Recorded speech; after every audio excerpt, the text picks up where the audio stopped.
The following is the Tony Lasano podcast, an Opie show on the Radio Misfits Podcast Network.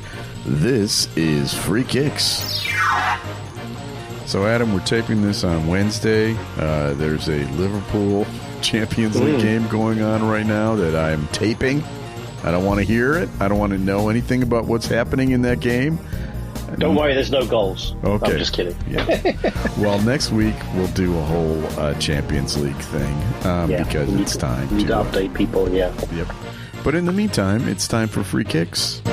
And now, Free Kicks. Free Kicks with Illinois Youth Soccer Association's Director of Coaching, Adam Howarth, and Rick Kemper. So, what a goal! What a goal! Stop it! No, Stop it! Stop it! Hey, I had to do it. It's too easy. So we occasionally get some grief from people that tell us that we talk about Liverpool too much or we talk about Chelsea too much because those are our favorite teams. So I wanted to start this week by talking about a totally different team. You ready? Oh, yeah. Let's talk about Manchester United. Because as we sit here after, was it 5 weeks or 6 weeks? Mm-hmm. They are sitting in 13th place, I believe, or 12th place on the table. They're looking really bad. And let's talk about this last game that they just played. Bruno Fernandes gets a straight red card. It was a clumsy challenge. He made it while he was falling down, and his boot was high. But, I am not a Manchester United fan. You know that. But I got to say, that was a bum call. What do you think? It certainly was. And I don't know if you saw the latest in the news today, but they have rescinded that. Okay. So they'd gone back and changed it. So he is going to be eligible to play. So no red card. Okay. No red card, no suspension, nothing. All right. Exactly. Well, should have been a yellow. Yeah. Probably, and he even admitted that afterwards. But it was not good, and you could argue that it changed the game. You could argue all these other things, but big picture, Man United was never going to win that game anyway. No. I just don't. I've watched them now 3 times this year. They have got no offense at all. Oh, that was a nice little bing there. What was that? Yeah. Sorry about that. Yeah, all right. That actually was like timed perfectly as covering up an expletive that I might have said. But seriously, they got nothing up front. They seem like they've got talent, but Marcus Rashford's not doing anything. Garnacho has his moments, but what is going on? Yeah, it's a tough one. It's a tough one. I mean, for those Man United fans, they've got to be very, very frustrated. I think it's really tactically, it doesn't look like they know what they're doing. They don't necessarily have a plan from the sidelines. From what we're seeing, they certainly don't seem to have much energy when they play. No, there's not much going on, and the manager on the sideline isn't showing really any emotion at all. It's very concerning. I mean, if I was a Man United fan, you just wonder what's going on. What's the next step here? And unfortunately, I think we have an idea of what the next step might well be, because it's not looking good, because he was given a chance over the summer to try to regroup some things. He brought in Ruud van Nistelrooy, which might end up being probably the next manager, potentially. If he is let go, but it just doesn't seem like things are going in the right direction. Like you said, they're in the middle of the table, 13th, already lost a couple of games, and it's just not looking good.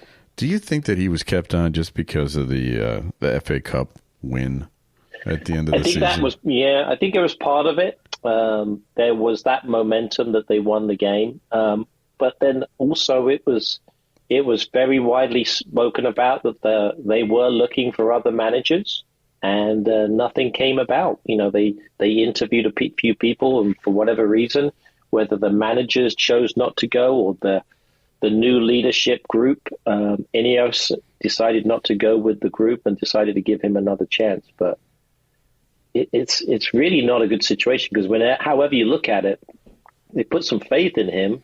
And now the fact that they've done that, they've actually probably gone a little bit backwards because nothing's changed. Right. There's nothing that's really moved forward. So lots of problems. Yeah, and it's not good when the first question after every game is, do you think your job's in trouble? Yeah, that's a death march that few escape. Yeah, and it's a really tough one because, and I'm sure Ten Hag is a good manager, right? But, yeah. And I think, this is such a high-profile job, arguably probably one of the top 2 or 3 teams in the world, right? Everybody knows Manchester United. They've had so much success. And really, since Sir Alex Ferguson, nobody's been able to kind of follow in his footsteps. It's just been a group of different managers that have gone through. And a lot of them have tried it differently, and it seems like he's going by the wayside again. So they've got to come up with a solution. They can't bring Sir Alex Ferguson back, but they've got to get somebody alongside. He's right there every game. You might as well just have him come back. Yeah, I don't know. I don't know if he wants to come back now. Yeah, that's the thing. That's a good point. Well, just to rub some salt in the wound, I noticed that Jadon Sancho, after Chelsea's big win on social media, posted the score. Just as the Spurs and Manchester United were there. So I think it's that is kind of an interesting story, isn't it? That Jadon Sancho story. Yeah. I mean, it's crazy how all of a sudden everything's changed. He was in basically, he got into an argument with Ten Hag, right? Was loaned out, ended up playing in the Champions League final, and then ended up now he's been loaned out to Chelsea with the option to buy, and he's already got 3 assists in 3 games. Yeah. So something's working. He's from London. Maybe he's feeling at home. I think he was a Chelsea fan at some point as well, if I remember. So he's got some definitely things. Now he was I think a youth player with Watford and Manchester City, so he wasn't with the Chelsea setup as an academy player, but he definitely has some strong feelings for Chelsea, and it's showing because he's playing like we knew he could. Yeah, he's looking pretty good. I've seen him play a couple times now, and he looks like his old self again. Yeah. Which is good for England, too, by the way. Yeah, definitely. So let's also talk about this new phenomenon that I'm going to be calling the Adam and Rick kiss of death. And that is when we talk about teams that are that we think are fantastic, we admire them, and we heap praise on them. The following week, they immediately disappoint us. Aston Villa managed only a draw. Manchester City managed only a draw. Previously undefeated Nottingham Forest lost. Yeah. So our apologies for hexing them. Yeah, I don't know what we're going to do about that, I guess. So maybe the opposite might happen with Manchester United this week. Maybe they'll come out and get a win. You never know. Well, let's see. Let's see if that curse continues. This week I want to talk about the bottom of the table, though. We promised it last week, and I've been looking at there are 5 teams that are still winless at this point of the season, which is not good. That's Wolves, Southampton, Crystal Palace, Leicester City, and Ipswich Town. Now, Leicester has drawn 3 times, and Ipswich has 4. Yeah, that's right. So, you can't really say they're playing that badly. Nope, they're in the games. Right. That's for sure. But those other 3 teams, let's talk about them, because 2 of them are returning teams, Wolverhampton and Crystal Palace. What in the world? Yeah, it's a bit of a surprise. I mean, I think when you look at these teams, they're certainly not teams that we would expect to be down there. Certainly Crystal Palace and Wolves. Now, Wolves is an interesting story because arguably they probably sold some of their best players in the summer, and they really haven't replaced them. Gary O'Neill, the manager, is a very good manager, got massive respect around the league for what he's done. And I think they've been in games, although they have conceded a lot of goals. I feel good about maybe the trajectory of where they're going. Crystal Palace, somewhat similar, but just haven't got things going yet. Again, sold a couple of their key players, their centre back to Fulham. Also, Michael Elise went over to Bayern Munich. So again, those two teams have lost key players. I think they're still trying to figure things out. But the team that worries me the most is Southampton after I watched them this past week. Yeah, I watched that too. Oh, boy. That's rough. That's rough going because they are playing. They have a distinct style of trying to play out of the back, but they are in lots of trouble at times when they are playing out of the back. And they went 3 goals down pretty quickly in their game against Bournemouth this past week. And the manager came out at the end of the game and just was really disappointed with the players and basically said that. And so if I'm a Southampton fan, I'd be a little worried because I don't know if they've got the players to bring them up. Yeah. Now, this is the same squad that won 22 games in a row last season in the championship. Right. But it's a whole different ballgame when you're in the Premier League. Exactly. It's the championship. It's a different league. Right. Exactly. And you can argue that, Ipswich and Leicester, they're in the same boat, but they've seemed like they've figured out a way to at least get some results. Yeah. I really was impressed with Ipswich. I watched that game against Aston Villa, and they were well worth the point there. They were well worth the draw. I thought I was very impressed with how they played, the energy that they had. And I think Leicester City, too, coming back and forth in their games, and they was a bit unlucky to lose to Arsenal, but that was a fantastic goal that the Jayden James, I think, scored. It was a really tremendous goal against Arsenal, but lots of positivity around some of those teams, even though they haven't won. Right. Yeah, and Ipswich Town has played some tough teams too. It's not like they're doing this against the bottom of the table. They're exactly. Yeah, they played some good ones. I mean, Aston Villa, Manchester City, Liverpool. I mean, they played some of the top guys. Right. Sure. That's right. All right. Well, every week I like to do something called the Weird Stat of the Week. And this week we have a pretty good one, and that is because a player for Chelsea this past week, Cole Palmer, scored 4 goals in one half. Yes, he did. Which is pretty incredible. Guess how many times that has been done before? I can tell you it's never been done before. No, that is not true. It has been done twice before. Wow, okay. In the Premier League. Okay. It's Ole Gunnar Solskjaer who did it once. Oh, yeah. Okay. And so did Jermaine Defoe. Those are the other two. Gotcha. I was thinking of the first half. It's never been done in the first half. Yeah. Alone. The other thing that's interesting is that Palmer now has made 10 penalty kicks without missing one, and he is just one off the record of 11 set by Yaya Toure. So.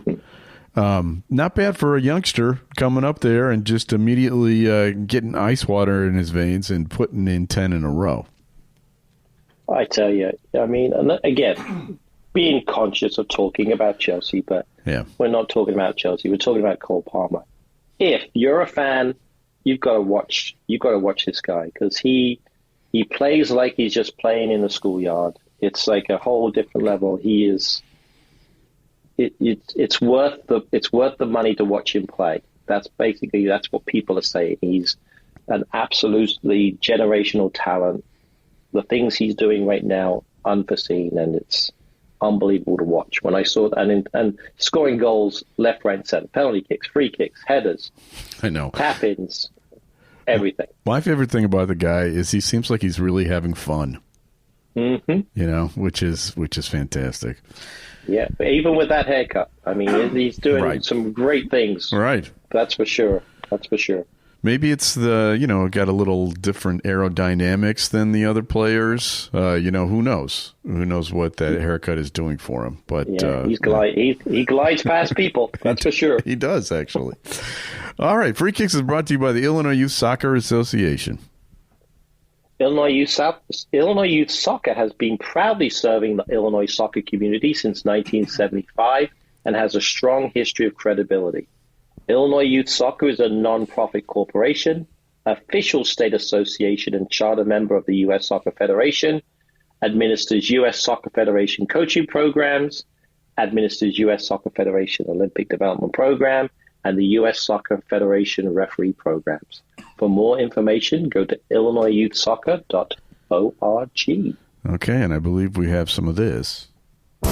And now, the latest Chicago area soccer news. Soccer news with Coach Adam. Coach Adam. That's you. Oh, yeah. Lots of stuff going on. Really excited. So last week we was able to have a U.S. soccer coach educator who's the technical lead for the Educator Pathway, Mr. Ian Mulliner, who used to be in my position not too long ago as the director of coaching with Illinois Youth Soccer. I was going to say, I know that name.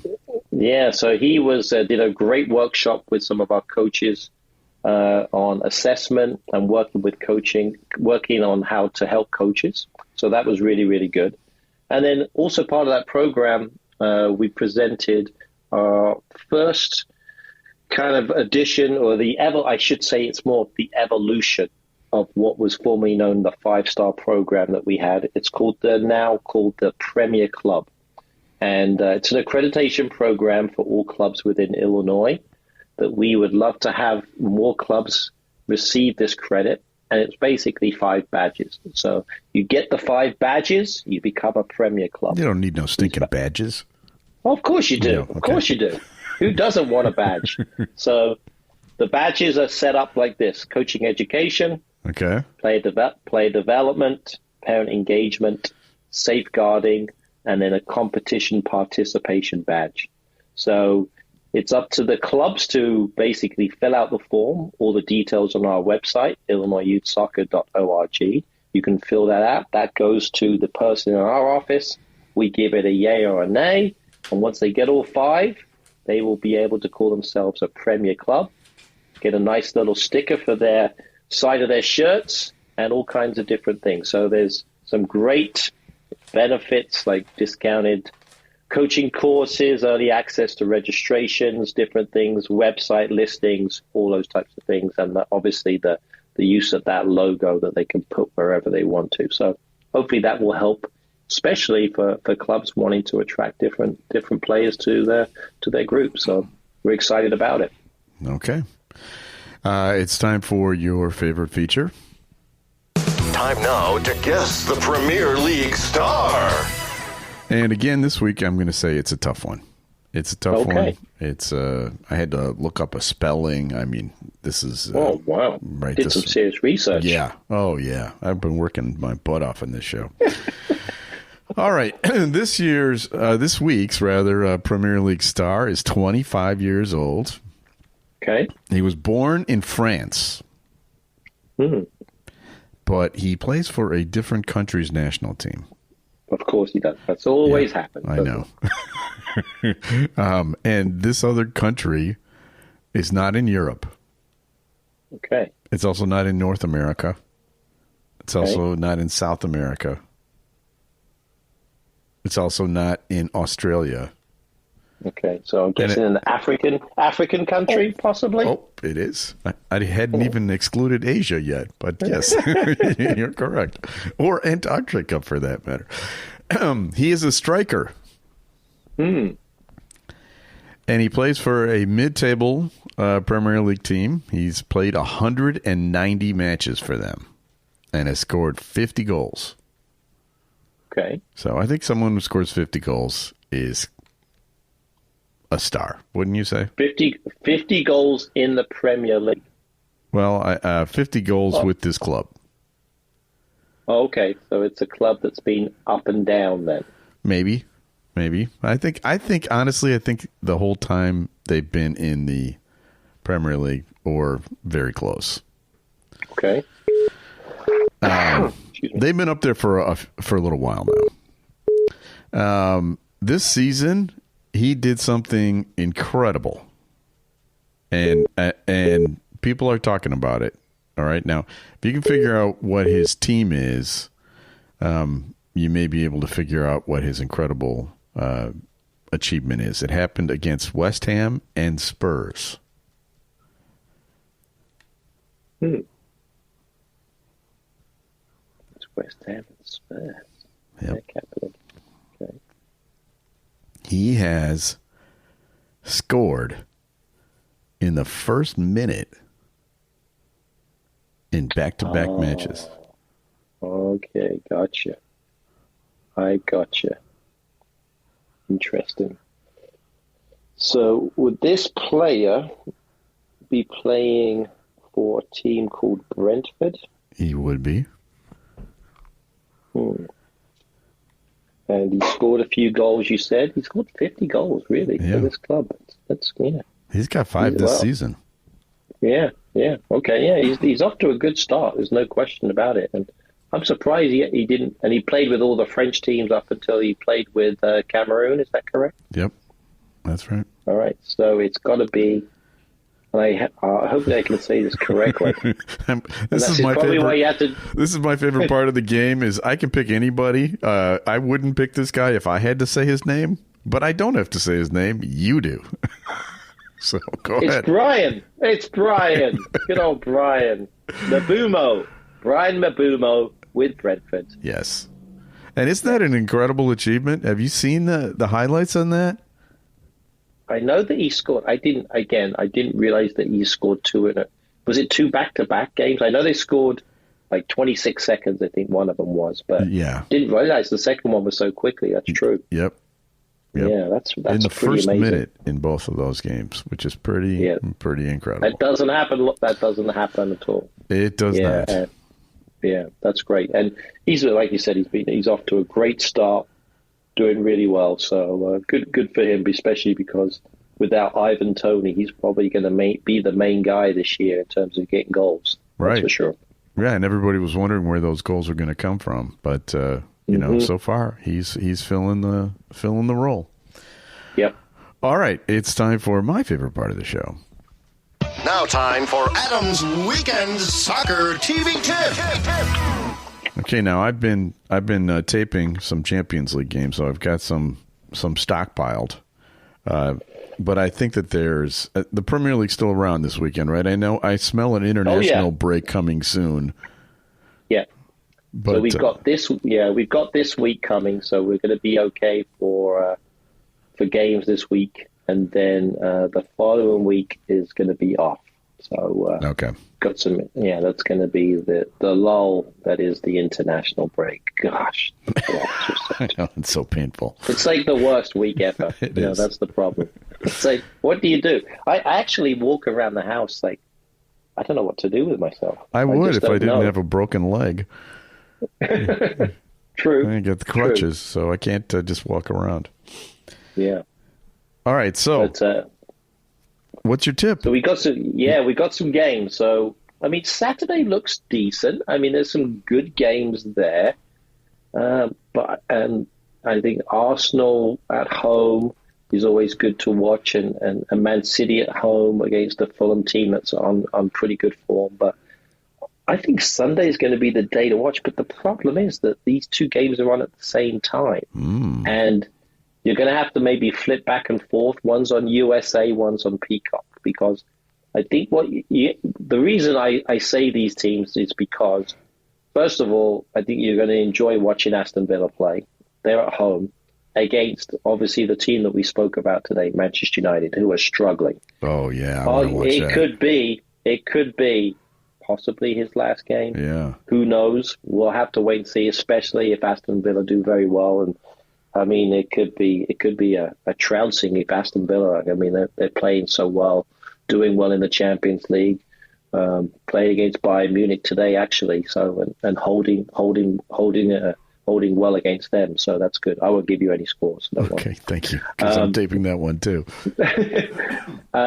But then the other game too, which I think would be good, and again, and I'm not just saying it because I'm a Chelsea fan, but I think if people haven't seen Cole Palmer, and it's a home game too, it seems like he's been on all cylinders. Just to watch an informed player, Chelsea versus Nottingham Forest, who we promoted last time. Yeah. So worth watching. So those are the two games, 8 a.m. kickoffs. So a little bit of an early rise on a Sunday, but I think it's worth watching those two games. So back and forth. Maybe watch a half each time and see what happens. Okay. Well, I'm penciling it in. That's my plan for the weekend. All right. Free Kicks is brought to you by Green White Soccer Club. I've got a big board meeting tomorrow. Very excited about that. And then another big board meeting on Friday. This is a very glamorous job as the president of the club. But if you want to find out more about Green White Soccer, we have clubs at every level.